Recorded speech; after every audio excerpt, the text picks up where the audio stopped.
Hadith in Sahih Bukhari, in which Nabi Muhammad alayhi salatu wasalam said, Kayfa antum? How will you be at that time?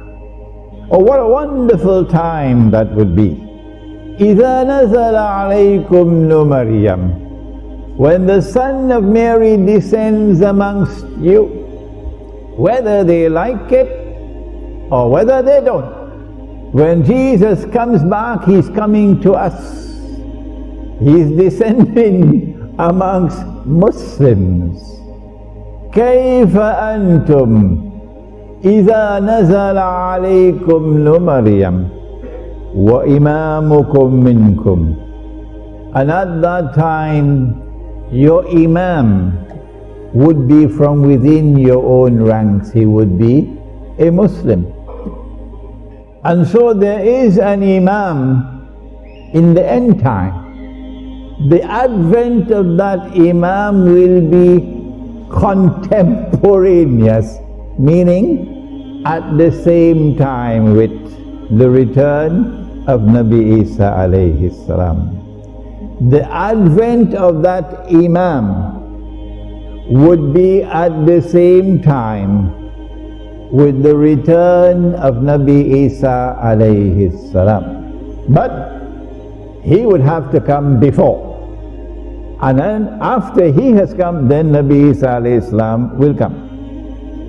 Who is that Imam who will emerge in the end time?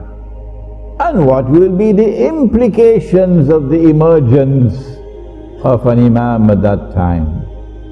These are fascinating questions. We have to simply leave Sahih Bukhari and go to Sahih Muslim, and we get the answer that Nabi Muhammad alayhi salatu wasalam prophesied that that Imam would be known as Imamul Mahdi, the rightly guided Imam.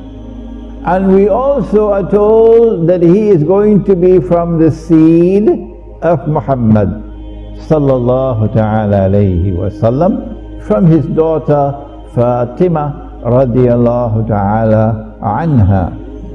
So he's going to be an Arab. I don't think he can be an Indonesian or Malaysian. He has to be an Arab. This Imam who will emerge at the time when Nabi Isa alayhi salam is to return is not only from the seed of Nabi Muhammad alayhi salatu wasalam, but we also have a description of his physical features, a broad forehead and a large nose and so on.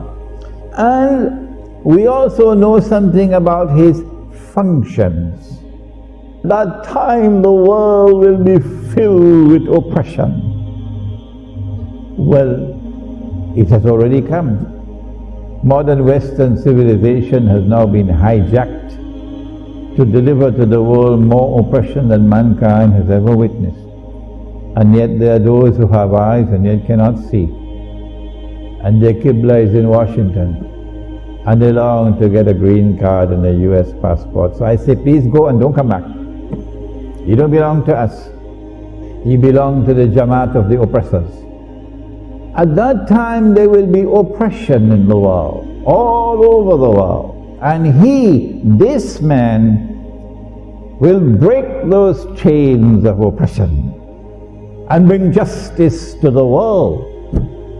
So this is going to be a revolutionary change to transform a world filled with oppression to a world of justice and of peace. And then the world will experience what Islam has to offer. This would be an Imam who would come at a time of great poverty and destitution in the world. Well, it has already come.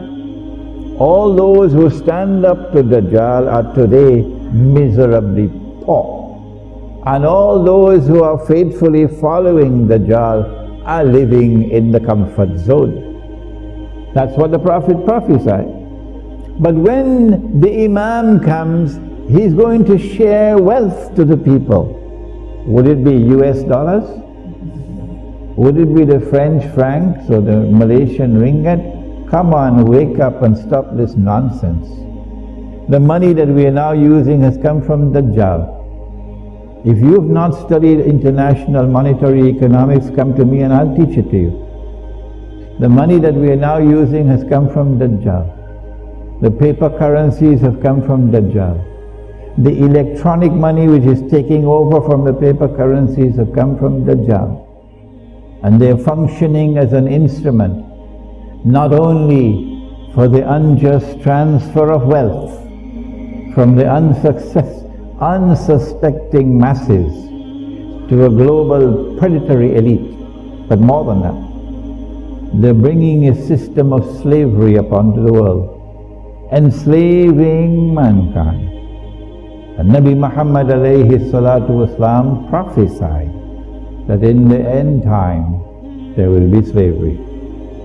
He said a slave woman will give birth to her mistress. Nabi Muhammad alayhi salatu wasalam told us that Imam is going to share wealth. Which kind of money? It's the money which is in the Quran. When last did you open the Quran and look in the Quran to see whether there is money in the Quran? Huh? Is the dinar in the Quran? Yes, it is. Is the dirham in the Quran? Yes, it is. That's bad news for some of you who have neglected the Quran. And so he's going to share dinar and dirham, money that Allah ordained to be used as money. And if we had been using that money, Indonesia would not be miserably poor today. And Egypt would not be miserably poor today. And Bangladesh and Pakistan and Afghanistan would not be miserably poor today. And Africa would not be miserably poor today. He will share that money to such an extent that no one would be willing to accept zakat. What a world that is going to be tomorrow.